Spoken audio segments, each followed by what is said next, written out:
Assalamualaikum dan selamat pagi kepada Ustazah.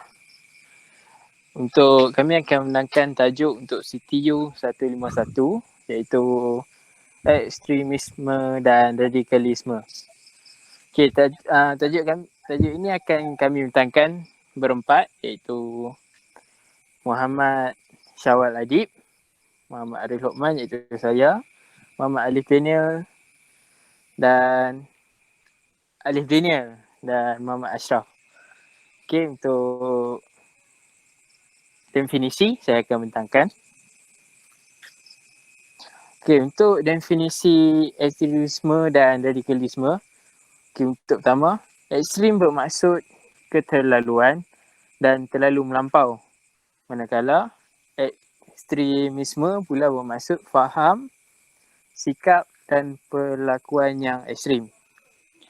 Ekstremisme boleh didefinisikan sebagai aktiviti yang meliputi kepercayaan, perasaan, tindakan yang jauh melebihi biasa dan boleh dikatakan sebagai melampaui batas. Okey, untuk ekstremisme ni kita boleh tunjuk sebagai contoh perlakuan yang ekstrim lah, yang melampau. Sebagai contoh yang berdekatan dengan agama, iaitu di New Zealand yang berlakunya kekecohan di satu masjid, iaitu kes penembakan rambang yang dia pembunuh ni membuat live di Facebook dan lalu masuk ke dalam masjid dan tembak jemaah yang sedang sembahyang. Itu satu perkara yang boleh dikategorikan sebagai ekstremisme. Okey, untuk radikalisme, okey, teruskan slide. Okey, untuk radikal adalah memperjuangkan, dalam kata lain iaitu menyokong atau cenderung kepada perbuatan perubahan dasar bidang atau keadaan politik. Radikalisme ialah fahaman, dalam kata lain iaitu kepercayaan lah, radikal dalam politik. Sebagai contoh iaitu seseorang yang radikal, dia akan bermati-matian untuk membela sesuatu kepercayaan, agama, ideologi yang dianutinya. Sebagai contoh macam golongan lah, kita cakap golongan, katakan golongan Syiah lah. Mereka sanggup mati-matian untuk mentegakkan agama mereka. Walhal agama mereka tidak betul. Tapi dengan adanya sifat radikalisme dalam diri mereka, itu berlakunya sanggup bermati-matian untuk memperjuangkan agama mereka. Okey, seterusnya. Okay, seterusnya saya akan bentangkan sedikit tentang saya akan huraikan sedikit tentang ekstremisme dengan radikalisme. Dua-dua perkara ni sebenarnya mendatangkan faedah kepada mana-mana pihak. Justru ia dilarang sesekali untuk dilakukan. Ada banyak keburukan yang dapat diperoleh daripada dua tindakan ini. Untuk ekstremisme yang melebihi kebiasaan yang boleh dikatakan sebagai batas, ini semua orang suka. Tak semua ni tak ada kan melebih sabar dengan benda tu. Lepas tu kalau kita tengok balik orang yang ekstrim ni, dia sebenarnya ini tak slide. Orang ekstrim ni dia kasar orang dia. Dia bergaul dengan orang lain, dia tidak peduli perasaan orang lain, dia mencakap dia apa yang dia nak tanpa memikirkan perasaan orang lain.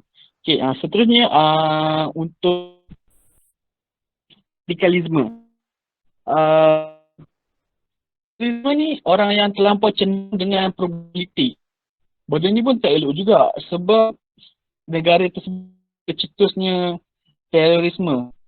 Dia berpunca daripada government yang ada dekat negara tersebut yang bersatu untuk monopoli politik kat tersebut. Selain itu, orang yang radikal ni dia sanggup buat apa saja untuk parti politik dia. Masa buat apa saja ni diorang sanggup buat protes, lepas tu buat benda yang melangkaui melangkaui imajinasi kita lah. Diorang buat benda pelik-pelik lah untuk politik diorang, asyik politik diorang menang. Itu yang saya boleh beri huraian yang ringkas lah terhadap ekstremisme dengan radikalisme. Yang seterusnya, Okey, seterusnya saya Aliuddin Nabil Mamata akan meneruskan dengan menerangkan tentang ideologi ekstremisme dan radikal yang terdapat pada fahaman politik dan agama. Jadi saya memilih daripada aspek politik dan agama, walaupun masih banyak terdapat beribu-ribu aspek lagi, tapi saya memilih politik dan agama sebab dia agak famous, agak terkenal lah di negara kita pada musim sekarang mungkin. So jadi faktor permulaan. Jadi apa yang pengakhiran mesti ada permulaannya. Jadi permulaan daripada faktor ideologi ini yang terhasil kepada politik dan agama ini, permulaannya adalah apabila seseorang individu ataupun sekumpulan manusia yang taksub pada fahaman politik dan menggunakan pelbagai cara untuk menghalalkan yang haram. Okey, contoh di sini saya terangkan seperti ini. Contohnya saya akan bagi sedikit input di mana yang seperti kita ketahui Islam menghalalkan yang haram dan tidak mengharamkan yang halal. Mana kata sesuatu benda itu ada yang halal dan ada yang haram. Tapi apabila kumpulan seperti ekstremisme dan radikal ini masuk ke dalam fahaman politik terutamanya dan agama, dia akan menggunakan pelbagai cara lah. Maknanya kata dia akan menggunakan, tidak kira cara itu salah ataupun betul, kejam ataupun tidak kejam, sakit ataupun tidak, menipu ataupun tidak menipu, dia akan menggunakan kesemua cara tersebut untuk menghalalkan sesuatu perkara yang ingin dilakukannya untuk kejayaan apa yang dia target lah. Mana kata contoh dia target untuk menang dalam peperangan kali ni. Dia akan menggunakan pelbagai cara lah. Mana kata mungkin dia akan menipu pihak musuh ataupun sebagainya lah. Seperti yang kita lihat di Itali lah. Macam di Itali kita lihat seperti politik Machiavelli yang dikenali sebagai politik kuku besi. Itu salah satu sebagai ideologi ekstremisme dan radikal lah pada abad dahulu yang diguna pakai. Dia tidak mengira untuk menyeksa rakyat atau sebagainya, dia akan terus menyeksa. Yang dia tahu dia ingin kejayaan untuk parti politiknya sendiri. So jadi saya akan terangkanlah contoh pada zaman sekarang lah, contoh pada zaman sekarang, pada abad sekarang dan pada musim sekarang. Contoh yang kita ketahui adalah kemunculan konflik politik di beberapa buah negara seperti Afghanistan, Iraq dan Syria. Jadi kita ketahui negara Timur Tengah ni selalu berlaku krisis politik, terutamanya berkaitan dengan agama, sebab agama Islam di sana terbahagi kepada dua mengikut kepercayaan mereka, bahawa Syiah ada yang memperjuangkan Syiah, ada yang memperjuangkan Ahli Sunnah wal Jamaah, ada yang golongan Ahli Sunnah Jamaah mana Sunni lah, dia kata Sunni, golongan yang masih relevan dan sah, mana kata dia tidak melakukan apa-apa yang salah. Yang salah itu adalah kumpulan Syiah, di mana mereka ini di ketiga negara ini sering berperang.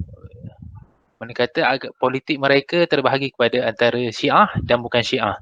Dan ini akan menyebabkan lebih meletupnya angin kemarahan tersebut kerana di dalam politik itu terselit agama, dan tidak salah sebenarnya berpolitik berlandaskan agama, tapi apabila menyalahgunakan agama untuk berpolitik, itu yang salah lah.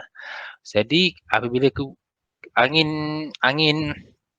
angin kemarahan itu meletup, maka akan muncul kumpulan-kumpulan radikal lah dan ekstremisme seperti ISIS dan Al-Qaeda. Yang seperti kita tahu, Al-Qaeda ni kumpulan yang terlalu radikal seperti ISIS yang terlalu famous di USA, Amerika kan. Okey, jadi